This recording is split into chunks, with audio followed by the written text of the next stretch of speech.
The story of the people who made patterns out of cane is not as beautiful as their patterns. Even though the cane industry was once a great help to lead their lives prosperously, today there is a decline in it. This is the story of that cane.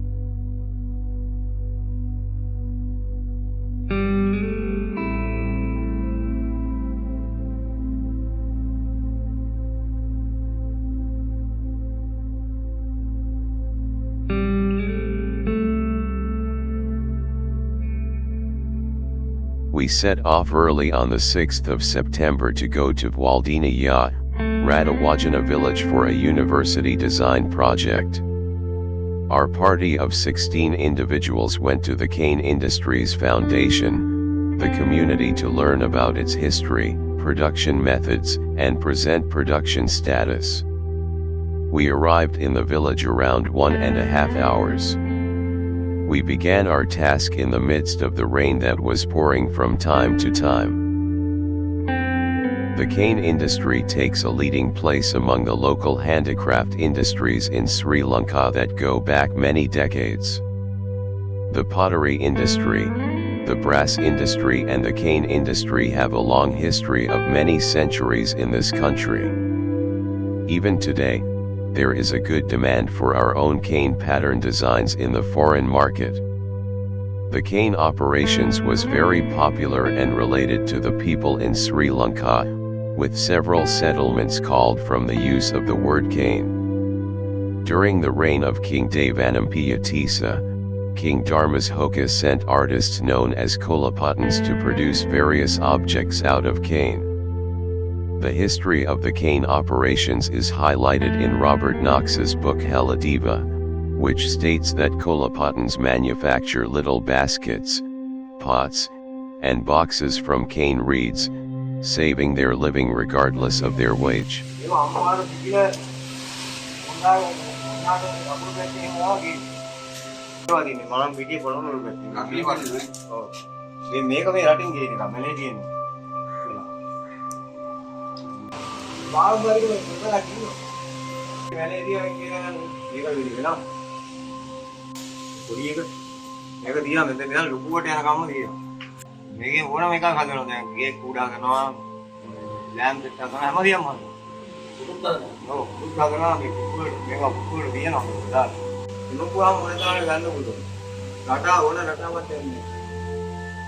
According to the villagers, this cane business was discovered in the southern portion of the country some 70 years ago. After the businesses opened in Colombo, a businessman from Wevaldiniya village traveled there to learn the trade. He propagated it, and it has been passed down through generations. They also claim that Radavadana, not Wevaldiniya, is the true cane village. Radavadana hamlet gained its name from a king who stopped here on his way to somewhere else, and the place where the monarch stayed became Radavadana. The main raw materials used in the cane industry are different types of cane.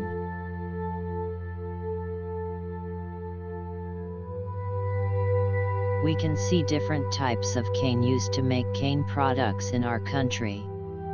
Is between due to lack of enough cane in this country for the production of cane products. Flax cane is imported from countries like Singapore, Malaysia, and Indonesia. Rattan is a long stem of certain trailing or climbing palms. They are rated as minor forest products, in spite of the fact that they are probably the most important forest products, after timber. They belong principally to the palm family. The internodes vary in length and thickness in different species and even in different plants of the same species. The core of the stem, which are soft and spongy, are made up of coarse fibers. There are various phases involved in the creation of cane goods. From the beginning, it was as follows. The first step is skinning the surface of the rattan. With the help of a sharp knife, outer skin of the stem and the knots are peeled and removed.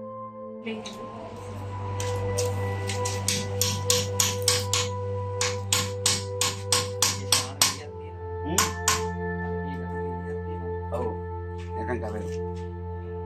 Ini buat saya halangan ni.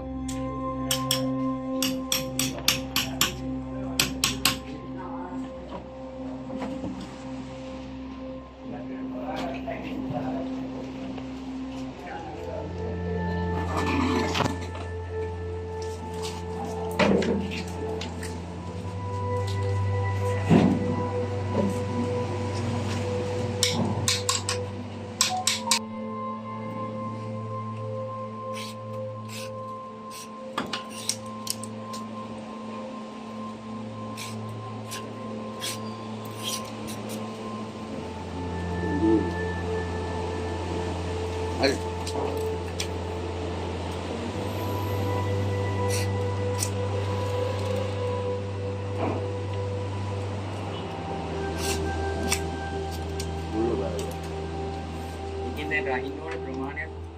Oh, bagian dia kaya deh, bagian tuli ini. Oh, karena itu kami biar. Oh, biar ni. Oh, dari dia mewek. Bagian dari barang ni kan menurut tuli ini.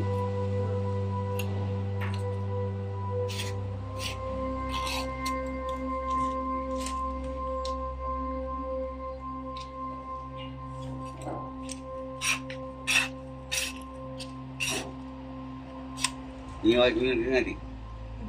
Biar. Oh.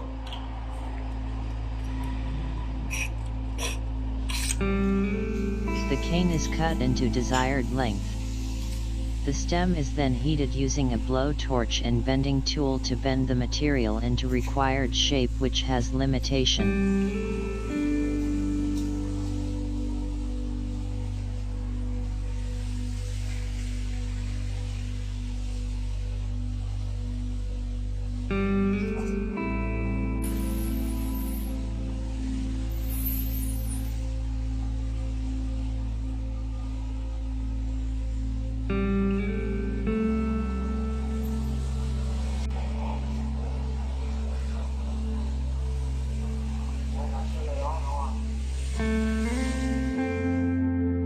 Artisan arranges them together to build the basic frame, structure, of the furniture after bending.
Base of the furniture is built first by nailing in the required form. After the parts of the furniture are nailed together in the required manner,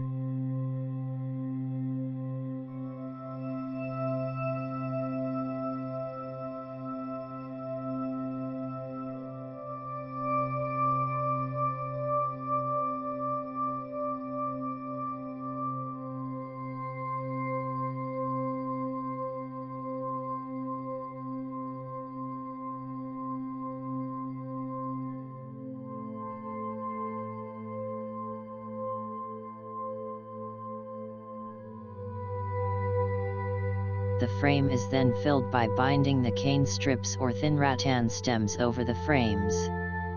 The nailed joints are then tightly bound by lengths of split cane strips, which acts as cover, both to cover the visible nails and to give additional rigidity.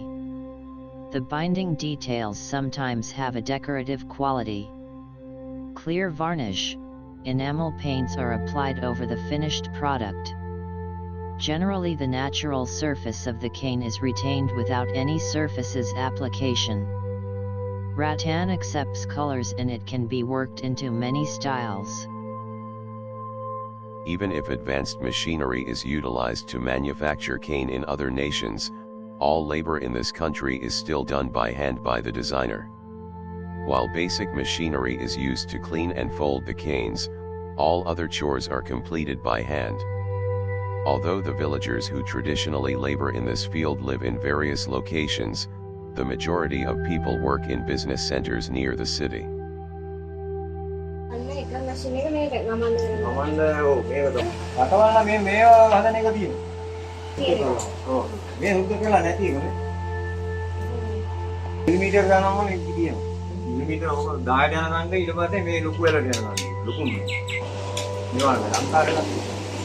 There are several patterns utilized in cane manufacture to provide the product's different design aspects. Each of these has a unique name in the locality. Because of the differences in the terms, some villagers believe that these names were given during Sri Lanka's Portuguese period. These are some of the patterns used locally for the products.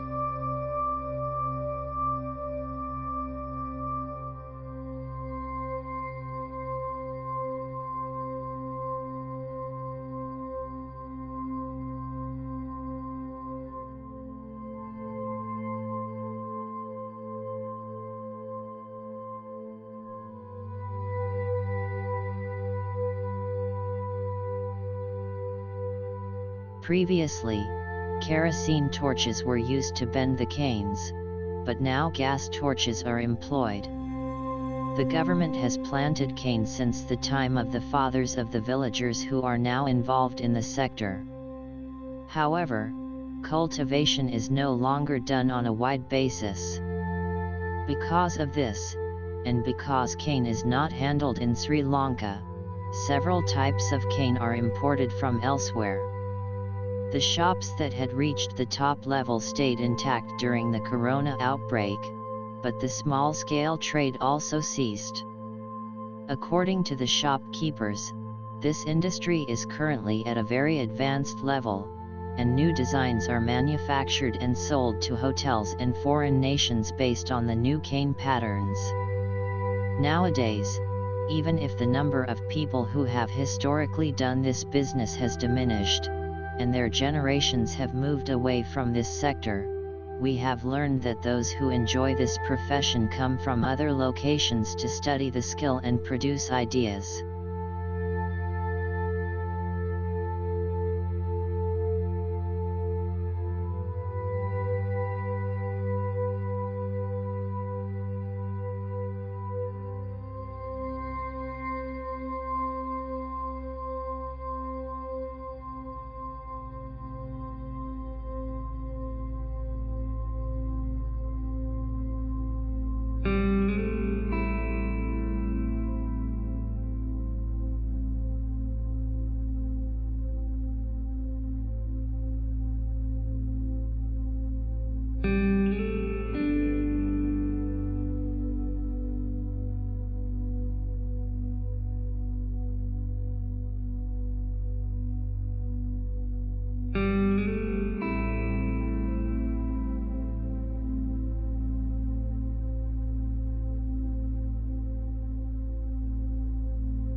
Sri Lankans produce a wide range of rattan items, for domestic consumption, as well as export to increase foreign currency inflows. Interior and exterior furnishings, as well as decorative objects, are popular both inside and outside the country. Paddy boxes, linen baskets, winnowing fans, food covers, strainers, betel leaf baskets, tea plucking baskets, and fruit and vegetable baskets are just a few examples of rattan-made essentials. Rattan is commonly used in heavy baskets, trays, and wickerwork. Decorative items made of rattan include wall plagues, lampshades, lampstands, vases, letter racks, letter openers, calendars, table mats, trays, spice jars, jewelry boxes, and attractive toys. Rattan furniture comprises sets, sofas, beds, dining and coffee tables, and a variety of indoor and outdoor seating that add comfort and character to any setting.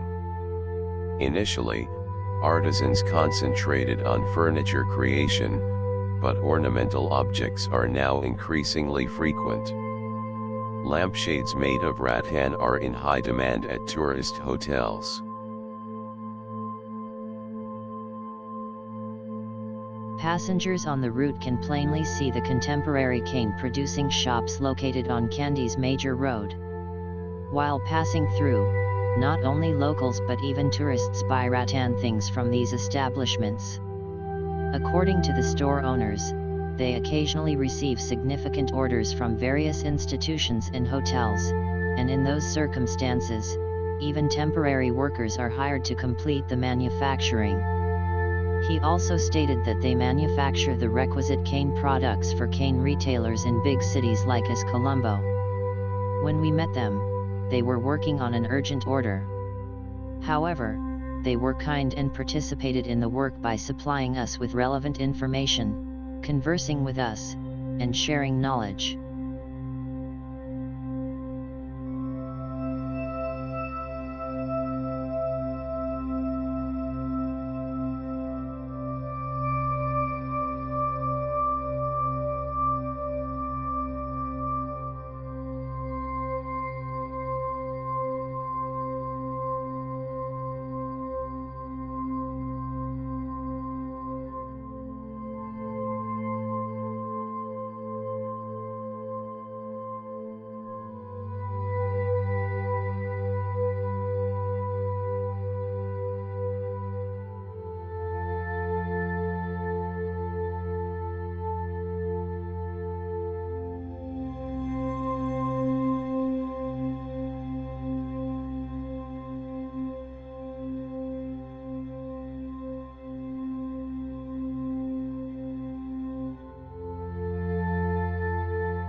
The most pressing issue confronting the cane business right now is a scarcity of raw materials.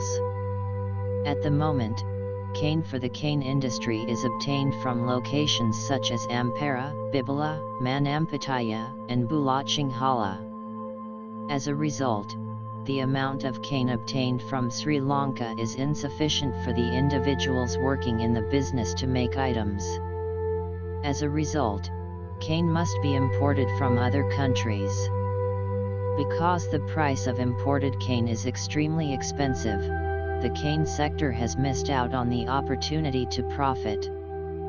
Furthermore, many people are having difficulty locating the labor required to keep the cane industry running. Various replacements for cane products have recently entered the market. Prices for these alternative commodities were frequently lower than prices for cane goods. As a result of the drop in demand for cane goods, some industrialists abandoned the cane sector and pursued other opportunities. The cane industry is a classic industry in this country that has been in operation for generations. Many people have made the cane industry their primary source of income since then. Furthermore, even now, foreign visitors visiting Sri Lanka are keen on purchasing cane-related things.